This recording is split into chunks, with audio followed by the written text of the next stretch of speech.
DJ Erica. Wow. That sounds like a setup. Like, I mean, I would, seeing that you guys had like literally the same manager, it just seemed like they set you up from the beginning to make sure that they had enough people around them to make sure they continually took advantage of you. Exactly. Oh my God, Erica, you're so smart. Seriously. That's what it felt like. That's exactly what it was. David was there to keep an eye on us and make sure that we didn't go outside of, we got to renegotiate our contract. Let's go because we had,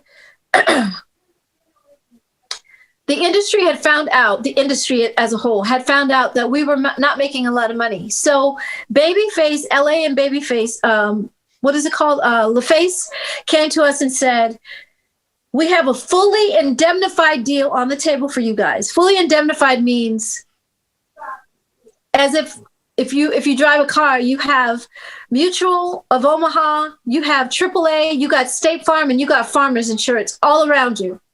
All four corners of your car are protected. Front to back, side to side, top to bottom, you are protected. That's what fully indemnified. We were protected all the way around. And yeah, so David was like, I think he stepped away at that time. It's like, you're talking about 30 years ago, and it was early in the game. So when they found out, and this is why Cindy was like, well, we're going to get sued by Sylvia Rohn, and she's going to send a cease and desist if she finds out that we're trying to renegotiate our contract. So I went out and I hired an attorney, and I talked to him first, of course, before hiring him. But I met with him at his office. His name is Donald Passman, and he has a book called All You Need to Know About the Music Business. One of the best books in the business to this day. I know about and that. And I hired him. You have it? Yeah, I know about that book. It's funny as you said that. Like, yeah. Oh my goodness. Yeah, people have bought me that book over and over again, like for Christmas and my birthday. So I have like 3 copies. Yeah, so you're smart too. Like, but I figured Donald Passman, at that time, Donald Passman was representing Janet Jackson. And I just asked him, I said, is it true? Like, if we try to renegotiate our contract right now and try to get away from, because at that time we found out, like I said, we were free and clear from Denny and Tommy.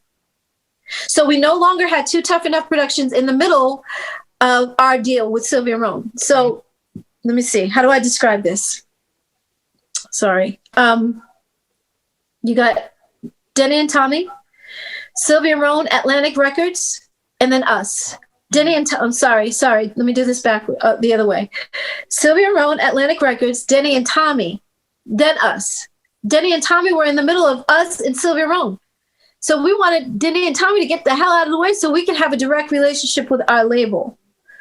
That way they don't dictate to us. We can get more money and renegotiate that way.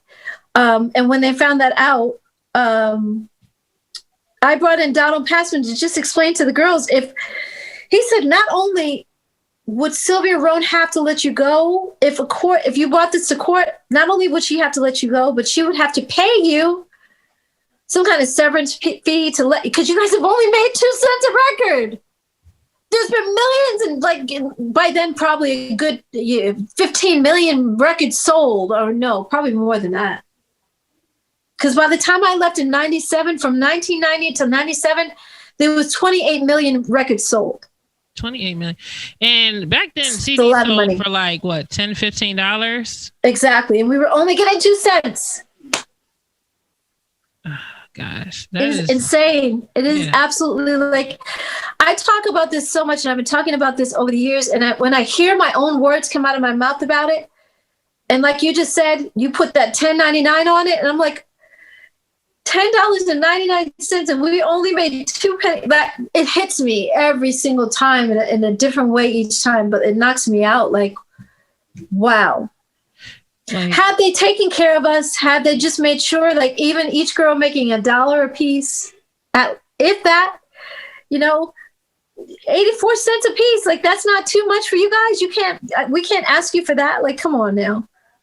We're making you guys rich. Everybody here is rich. Sylvia Rohn is richer because of us. She already had artists on the label. It wasn't like we were her only ones, but still, we are making you richer. We're making you a household name. David Lombard, nobody knows who the hell you are. You're just a manager, but you're our manager, so now you have a name. Denny and Tommy had Tony. They were in Timex Social Club. They were in. They did Rumors album. What was it? Timex Social Club, Club Nouveau. So they had all these different groups, but they still weren't household names like they were because of En Vogue. Mm-hmm.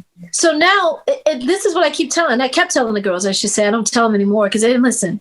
But I said, Denny did not have his mansion. I don't know what Tommy did with his money. I think he was a little more frugal, but he still fucking had it. Mm-hmm. But I said, Denny did not have a mansion before he got with us. So it was because of us that he got a mansion. So let's make sure that we get our paper too. It's not to say that he doesn't deserve his mansion. I'm not saying he doesn't deserve it. I'm saying the fact that he has one, we should have one too. All four of us should have our own mansions. Why is that so hard? You take care of your artists are going to stay with you. You don't have to worry about nobody leaving. Like he kept telling us, who's going to be the Diana Ross of the group? I am.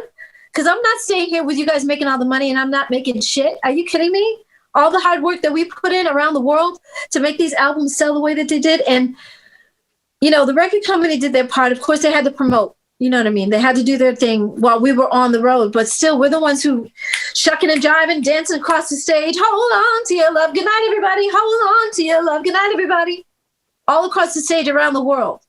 We blew this shit up and we're not getting paid. I'm done.